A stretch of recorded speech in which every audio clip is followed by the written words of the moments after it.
Olá pessoal, bem-vindos ao canal Exercitando a Matemática. Eu sou o professor Fernando Couto e o objetivo desse canal é ajudar você que está se preparando para o concurso público, para o Enem ou para um outro vestibular. A cada vídeo, trazemos uma questão de prova anterior aqui, resolvemos juntos essa questão, discutimos formas diferentes de resolver a questão, dicas, resgatamos a teoria necessária naquela questão, tudo isso para aprimorar a nossa habilidade de fazer provas de concurso de vestibular. Ok? Bora então pagar o nosso treino de hoje? O assunto hoje é matemática financeira. Já gravamos um vídeo anterior de matemática financeira, onde nós falamos de juros simples. Vou deixar na descrição também o link para esse vídeo. Dê uma olhadinha lá. Hoje nós vamos avançar um pouco mais e vamos tratar de juros compostos. A questão escolhida hoje é uma questão que parte precisa do conceito de juros simples e parte precisa da teoria de juros compostos. Antes da gente entrar na questão de hoje, propriamente dita, eu vou fazer o seguinte, eu vou fazer um resgate teórico de juros compostos. Vamos falar da fórmula, vamos fazer principalmente uma comparação entre juros simples e juros compostos, e depois nós vamos entrar na questão. Ok? Então vamos lá. Vimos no vídeo anterior sobre juros simples que, quando eu pego um determinado capital e aplico ao juros simples, a taxa percentual envolvida será sempre, ou seja, a cada período, ela vai incidir só sobre o capital inicial. A diferença dos juros simples para os juros compostos é exatamente nesse quesito. Ou seja, nos juros compostos, o primeiro período de aplicação é igual. Por quê? Porque o capital inicial é o mesmo. No segundo período, os juros simples continua incidindo, aquela taxa percentual de juros continua incidindo só sobre o capital inicial original. Já nos juros compostos, a partir do segundo período, ele vai incidir, essa taxa percentual vai incidir sobre o capital inicial, mais os juros que vão ser somados, que vai formar um montante no primeiro período de aplicação. Ou seja, é o que a gente chama popularmente juros sobre juros. Então, a cada período, os juros que vai incidir incide sobre o capital inicial mais os juros do período anterior. Já no juros simples, ela incide só no capital inicial. Vamos fazer uma simulação bem básica para a gente visualizar melhor essa diferença, ok? Vamos imaginar a aplicação de um capital de R$100 a juros simples a uma taxa de 10% ao mês. O que acontece? No primeiro período, o rendimento vai ser 10% de 100, 10, e o meu montante, ou seja, o capital mais os juros, fica em R$110. No segundo período de aplicação, ou seja, no segundo mês de aplicação, de novo, aquela taxa percentual de 10% incide sobre o capital inicial, mais R$10. Eu tinha 110, mais R$10, 120. No terceiro período, 130. E assim por diante. Ou seja, a cada período vai ser somado ao meu capital, ao meu montante, R$10, porque é a taxa de juros incidente só sobre o capital inicial. Já se eu tivesse este mesmo capital de R$100, a mesma taxa de 10%, só que agora este capital estaria aplicado a juros compostos. Como ficaria? No final do primeiro período, é exatamente igual, porque o capital de referência, o capital anterior, é igual, é o capital inicial. Então, teríamos 10% de juros, 10, 100 mais 10, R$110. No segundo período, entretanto, Nos juros compostos, a taxa percentual vai incidir agora sobre o capital inicial mais os juros, ou seja, sobre o montante até aqui, que é 110. Ou seja, 10% de 110 dá 11,121. Já começamos a ver a diferença. E no terceiro período, a mesma coisa. Os 10% que vão incidir vai ser sobre o meu montante até aqui, ou seja, o meu montante anterior. Então, 10% de 121, 12 e 10, meu montante ficaria aqui em 133,10 e assim por diante. Ok? Conseguimos dar uma visualizada nisso? O que acontece? No juros simples, a cada período eu vou somar a parcela de juros, que é a taxa percentual aplicada sobre o capital inicial. Neste caso aqui, a cada período eu vou somar R$10. Isto aqui é uma progressão aritmética. Uma progressão aritmética cuja a razão é os juros. Neste caso aqui, quais são os juros? 10% sobre 100, R$10. Então, a cada período, vou somar R$10. E no segundo caso? Aqui eu somei 10, aqui eu somei 11, aqui eu somei 12, ou seja, este valor vai crescendo numa progressão geométrica. Aqui passa a ser uma progressão geométrica cuja razão, que no caso da PG chama Q, a razão ou quociente é o quê? Uma multiplicação. Lembram de PG? Neste momento aqui eu peguei meu capital e multipliquei por quanto? Por 1,1. Neste caso. Por que 1,1? Porque a taxa é 10%. Então eu multiplico por ele mais a taxa de 10%. 100 multiplicado por 1,1, 110. E aqui? Fiz a mesma coisa, multipliquei este capital por 1,1. Mesma coisa, multipliquei este capital por 1,1. É uma progressão geométrica. E a razão dessa progressão geométrica? Neste caso, é 1,1, ou seja, 1 mais a taxa de juros. 1 mais I. Primeiro caso, eu tenho uma progressão aritmética, que eu vou somando juros a cada período. A razão dessa progressão é os juros. No segundo caso, eu tenho uma progressão geométrica, que eu vou multiplicando o elemento anterior da progressão por ele mais os juros, ou seja, por 1 mais a taxa. Ok? Então, neste momento, a gente fez uma comparação entre os dois para entender bem essa diferença. Inclusive, comparando os dois com progressão aritmética e progressão geométrica. No vídeo anterior, a gente já viu as fórmulas de juros simples. Só para resgatar,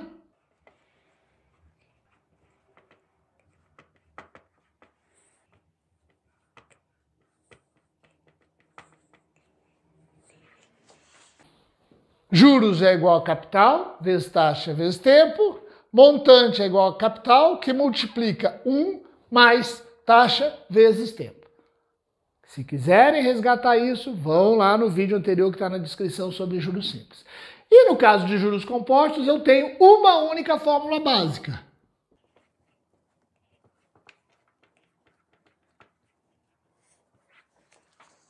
Ok?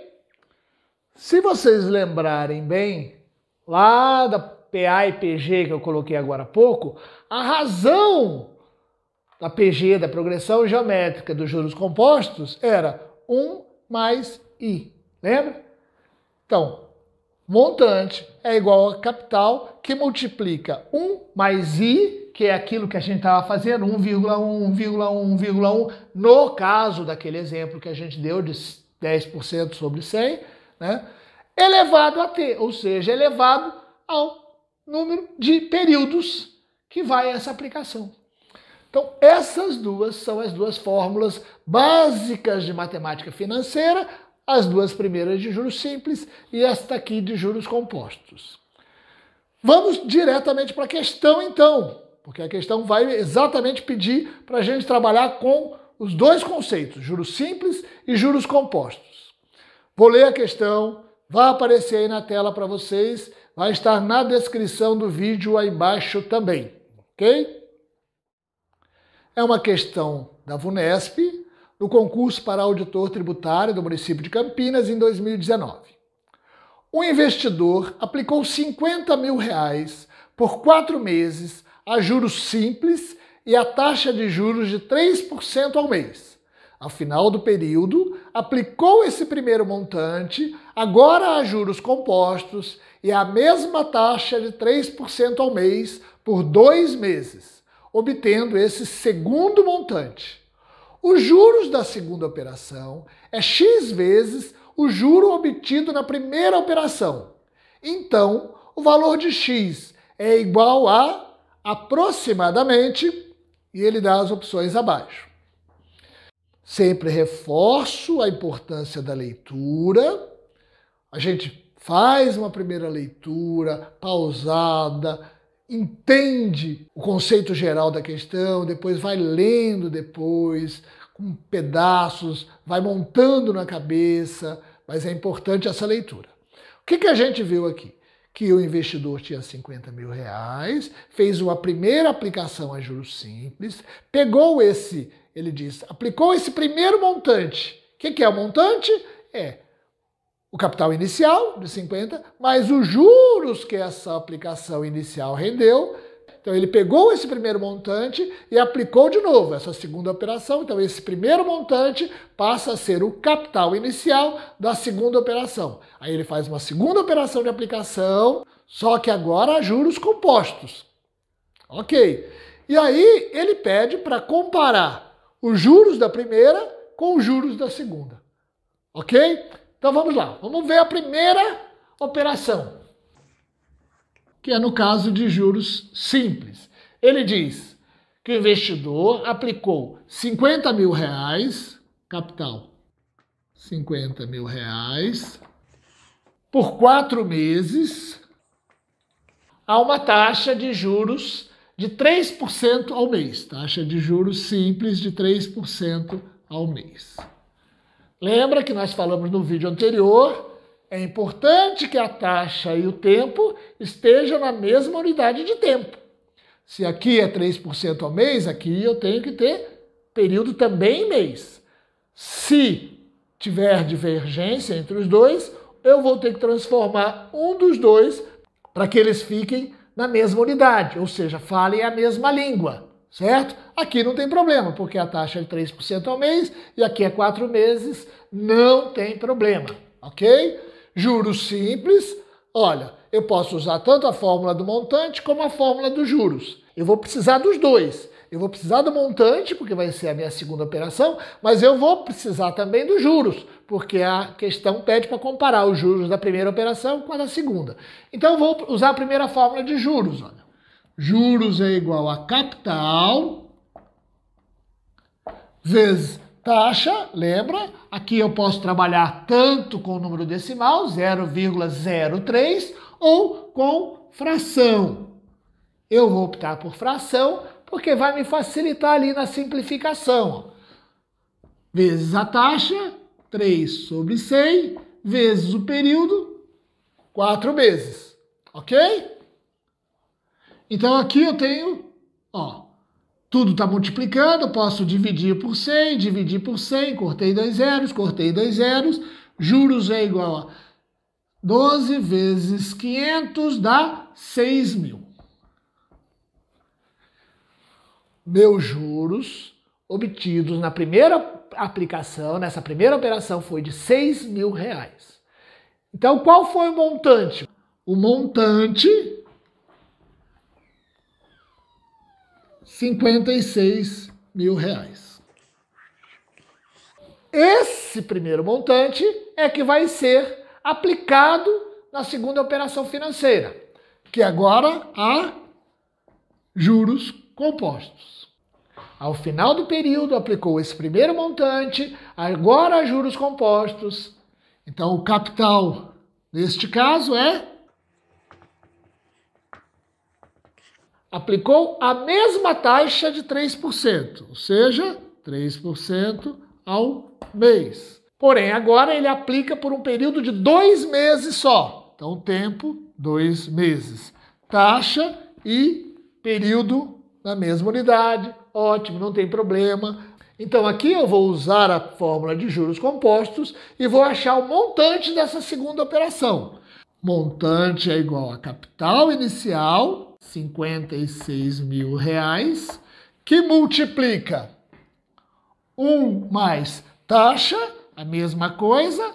Posso trabalhar com decimal, 0,03, posso trabalhar com fração. Eu vou continuar trabalhando com fração. Cada um faz a sua escolha. O que você se sentir mais à vontade. Mas elevado ao tempo, 2 meses. Ok? Então, montante é igual a R$56 mil, que multiplica, vou somar essa fração aqui, está dentro do parêntese. Então, ó, esse 1 não é a mesma coisa que 100 sobre 100? É 1. Então, se eu fizer isso de cabeça, eu já sei, ó, 100 sobre 100, o mesmo denominador, tranquilo, somo os numeradores e mantenho o denominador. 100 mais 3, 103 sobre 100 elevado a 2. Tudo bem? Montante é igual a 56 mil vezes. Posso já fazer os cálculos, elevar ao quadrado, mas eu posso também só indicar, olha só, 103 sobre 100 vezes 103 sobre 100. Não é a mesma coisa que 103 ao quadrado? Por que eu fiz isso? Só para poder simplificar. Opção de cada um. Olha, tudo está multiplicando, né? Dividir por 10, dividir por mais 10, vou cortando, ó. Já vou ter uma indicação de cálculos um pouco mais simples.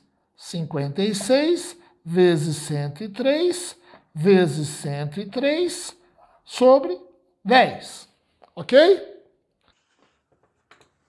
Calculando tudo isso, 594.104 sobre 10. Dividindo 59.410,40. Esse é o resultado do meu segundo montante. O que a questão pede?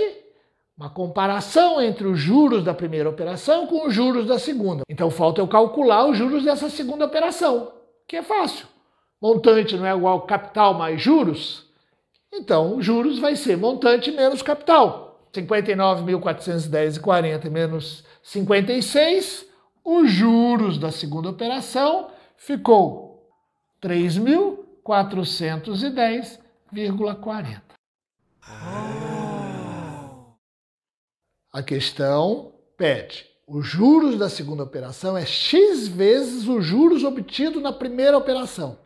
Basta que eu pegue os juros da segunda operação e divida pelos juros da primeira operação. X vai ser igual a 3.410,40 sobre 6.000. Aqui não vai ter jeito, eu vou ter que dividir lá no cantinho da minha prova, fazer com calma, cuidado para não errar. E o resultado que eu vou encontrar aqui é 0,5684. Vou para as alternativas e vejo que é a que mais se aproxima. Letra B, 0,56. Ok? Fácil, tranquilo. Essa questão ficou boa para a gente comparar juros simples e juros compostos, as fórmulas de juros simples e a fórmula de juros compostos que a gente vai usar nessas questões. Observe que no caso de juros compostos, os cálculos sempre são mais complicados, porque aqui eu vou elevar ao tempo. Então vai me trazer mais complicações de cálculos nesse momento. Às vezes eles oferecem tabelas, às vezes a questão já te oferece alguma informação a mais quando o cálculo for muito complicado. Mas quando o cálculo for um período simples, um período menor, é na mão mesmo que a gente vai ter que fazer. Ok? Quem não sentou o dedo ainda, crava o dedo aí no vídeo, dá um joinha, compartilha o vídeo. Quem não é inscrito no canal, se inscreva no canal. Ao se inscrever no canal, aperte o sininho lá de todas para receber as notificações dos vídeos que a gente posta. Cada vídeo tem, no final, lá nos comentários, uma lista de exercícios. E esse não é diferente. Vai lá, pega a lista de exercícios, treina, os exercícios já tem os gabaritos lá, treina. Se tiver alguma dificuldade, se encontrou alguma coisa, faz o comentário, tem um e-mail também na descrição, pode fazer o comentário no vídeo, pode mandar e-mail. Mas o importante é que vocês sempre treinem as questões que eu coloco lá, que são sempre questões similares a que a gente trabalhou aqui no vídeo. Ok? Então, treino de hoje tá pago.